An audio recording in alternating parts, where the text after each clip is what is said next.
How to retrieve responses in Google Forms. In today's video, we're going to show you how to retrieve responses from your Google form, whether you're checking results for the survey or quiz. Let's get started. First things first, open your web browser and simply search for Google Forms at the address bar at the top, and simply open Google Forms Sign In and make sure you sign in to your account. Now tap on the top left corner to access all the forms that you have created.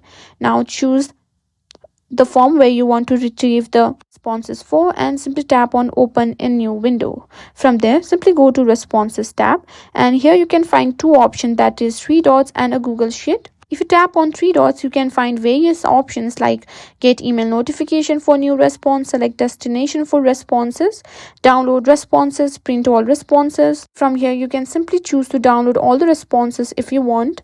Also, you can print all the responses. That's how you can retrieve the responses. Also, tap on the Google Sheet. From there, you can simply find an option that says create a new spreadsheet. Tap on create, and all the responses will be simply logged in or linked in to your spreadsheet. And that's it. That's how you can simply retrieve response in Google Forms.